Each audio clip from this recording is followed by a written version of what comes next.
Okay, now we're gonna do a technique from when I'm trying to pass his LaRiva. So lay down. So I'm here. Move over here a little more. A little more. Perfect. Okay, so now when I'm here, he's gonna wrap my leg in the LaRiva hook, and he might not even do the best hook. He might grab this arm or something, and he's just gonna start pushing my hip and overwhelming me, okay? Now if he grabs the arm, I can use the elbow. For this though, I'm gonna remove the grip. I circle to remove the grip, or like I said, you can't remove the grip, you can use the elbow, but you're gonna fall farther and there's less absorption off your elbow than there is your hand. So I'm gonna circle the grip though to remove it, just to show you. As he goes to push this hip, he's gonna sweep me. Notice I backstep, but what I'm not gonna do is just let him like put me down on my butt. I wanna fall on my side. So I'm gonna post this hand out and make him go perpendicular. I'm gonna go perpendicular to him so that his leg, I'm gonna grab the backside of his knee here, and I'm gonna go perpendicular to him so he can't just drive over in a straight line. I want his body to be kinked, okay? Now this foot here in the middle is just kind of pressing with the knee, and I'm pulling against the back of his calf here, the high part of his calf behind his knee. And then my foot just lays, okay? Now if I'm not quite in the right position to get a 90 degree, see, move your body over there. That's what I want to do. Move your head. This way, turn. There you go, baby. Okay, so if I'm here like this and I'm not in the 90, you can post and move. I want this knee over this leg. I'm just gonna lay my leg here. He might be worried about a heel hook or something, but that's not my goal. My goal is to make him like freak out a little or try to press up. He might even push my foot off and come up. Yeah. So as he goes to push the foot to come up right there, I want him to stop, slow, go back. I can't explain it when you're moving that quick. So he comes up slow. So he comes up slow. I reach back, I grab the heel like this. I'm cupping it. So I went back for my gun, right? Now you can go under and do this, but there's less control. If you can, go back, grab the heel, shelf it, okay?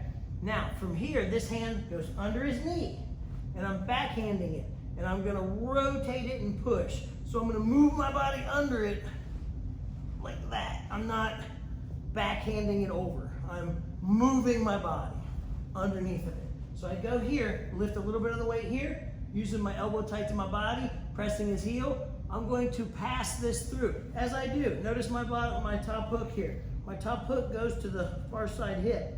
I'm moving his body across, and I stay connected. Don't just do this, he'll come right back.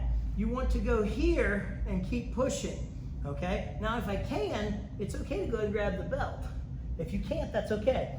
It's a good idea to if you can, but if you can't, it's okay. What I'm gonna do is I'm gonna push the hook in here, I'm gonna keep this connected, and I can also grab the outside of his ankle. But what I need to do is a quick switch if I can.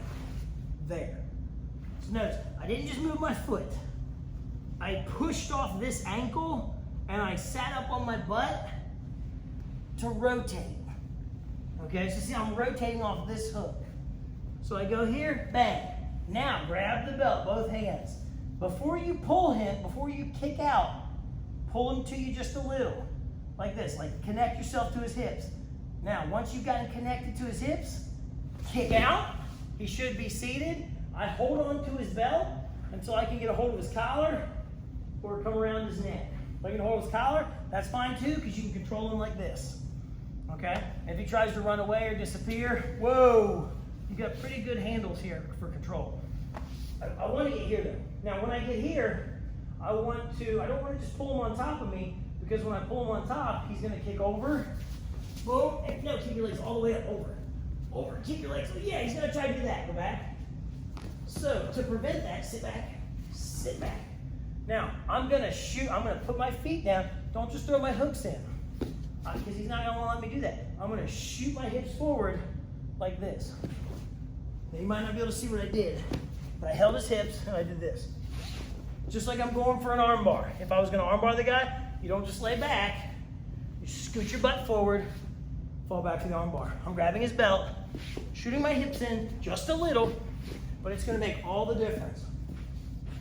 So I'm here, controlling, and I'm going to, right there. See, I have his hips cradled. My feet are off the ground because I'm connected to him.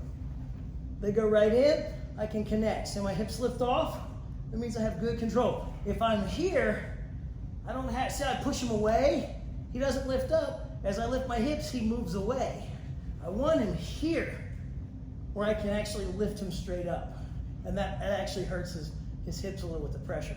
So then I come in, I grab the collar, get the seatbelt grip, open the collar, thumb out, hand in, grab the wrist, row both sides, clock choke, or you block the hand, elbow down, come across, elbow right beneath his chin, lean back, elbow high, hand backwards, capture, put your chin on the wrist. If you can't put your chin on the wrist, he'll be able to grab the arm.